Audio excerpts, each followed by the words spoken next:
Sikreto para hindi mabilis masira ang spaghetti sauce mo.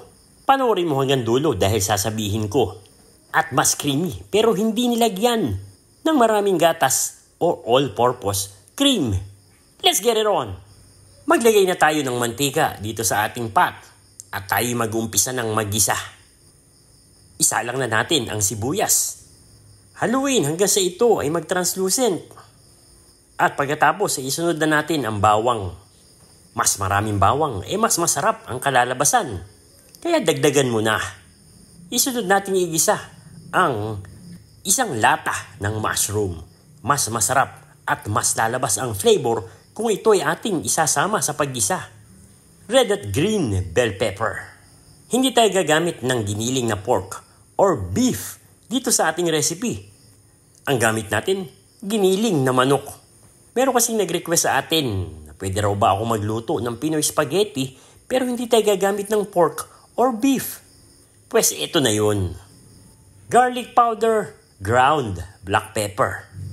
Ilagay na natin para humalo na at lumasa dun sa ating manok. Para sa spaghetti sauce, syempre yung Filipino style. Yung pinaglagyan natin, lagyan mo ng tubig at sayang ang naiwan na laman. Para naman sa ketchup, banana ketchup ang gamit natin. Haluin at atin muna itong tatakpan. Hayaang kumulo hanggang sa maluto. Ang sikreto para maging creamy, cream of mushroom na ating tutunawin sa maligamgam na tubig.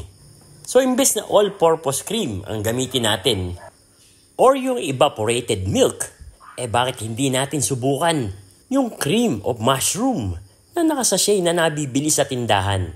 Mas creamy at lalong magpapalasa dito sa ating Pinoy style na spaghetti sauce. Sa puntong ito, ilalagay ko na yung ating hiniwang cheesy hotdog. Hiniwa ko lang ito ng maninipis para mabilis din itong maluto. Para magdagdag ng konting tamis dito sa ating sauce, naglagay din tayo dito ng condensed milk.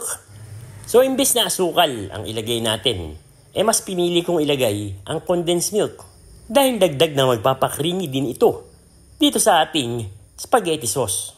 Konting patis para mag-balance ang lasa at ang alat. At syempre, ang kukumpleto ay grated cheese. Ang sikreto para hindi mabilis masira ang spaghetti sauce, ito yung pagluto natin ng mabuti. Hindi minadali, hindi sinorkat. Tamang sangkutsa at pinakulo ang mabuti.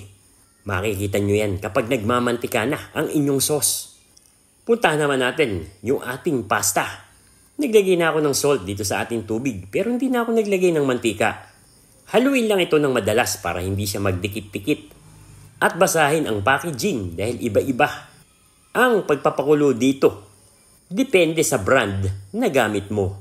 Kung nakalimutan mo namang orasan, hawakan mo na lang.